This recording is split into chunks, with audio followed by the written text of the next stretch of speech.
Alright, so I saw this article. Leah Thomas nominated for NCAA Women of the Year. Um, okay. So where to begin? Um, I guess I'll start with the woman in the cowboy hat. Just look at her face. That expression looks to me like, what the hell is this? So anyway, I've heard that this Leah Thomas person, still has the man parts. I'm not sure if that's 100% accurate, but that's what I've heard. I mean, if you're gonna nominate him for being a woman, should be at least bare minimum qualification. You should at least be transitioned, not trans. Because if he does still have the man parts, he's still a man. Okay, so this might sound transphobic, but here's what I've heard. Trans people believe that they're the opposite sex trapped in the other sex's body. This guy, I guess he believes he's a woman trapped in a man's body. Um, okay. So, that's in the head, right? That's something misfiring in the brain. So there's nothing physically wrong with them. It's just a chemical imbalance or, something unknown in the brain. That's how I see it.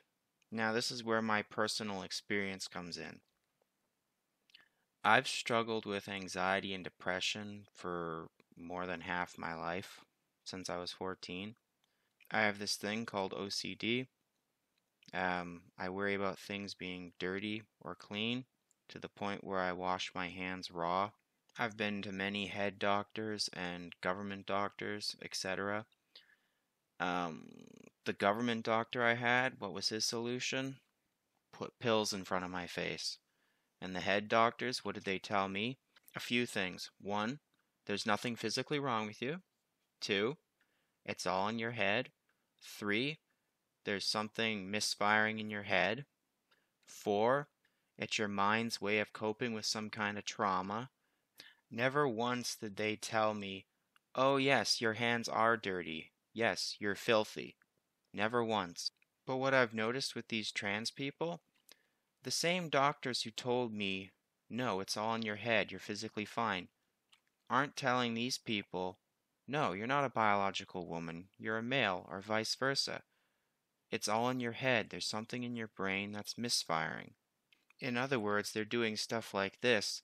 They're appeasing their mental illness. They're not confronting it and trying to help them. They're giving into it. I'm not sure if that made any sense, but it sounded the right thing to say. So now I'm going to bring up some politics. I think I've said this before.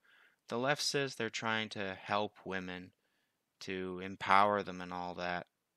Um, how are you empowering women by letting biological men mop the floor with them? But of course, with biology, you have that one person who says, I can't define what a woman is, I'm not a biologist. Well, you know what? I'm not a biologist either, and I'm also not a mathematician, but I have four fingers on my hand. Or is the thumb a finger? I don't know.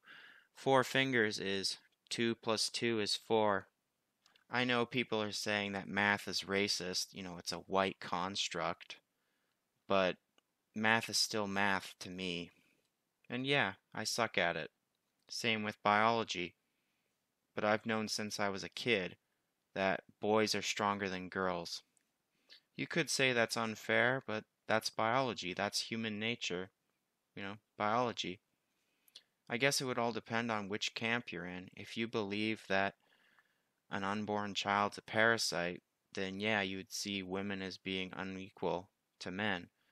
But if you're in the other camp where, the ability to create a life is a blessing, then you wouldn't think they were unequal, just different. You could say that men and women complete each other. So, in summary, I'll say it.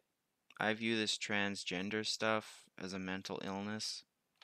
The left says they're helping women, helping them to empower them. So, when I think about that, I think of the left putting out their hand. Here, let me help you. Psych. and a backhanded slap. Anyway, that's it for my ramble. I didn't actually want it to be this long, but I rambled on a bit. Alright, take care.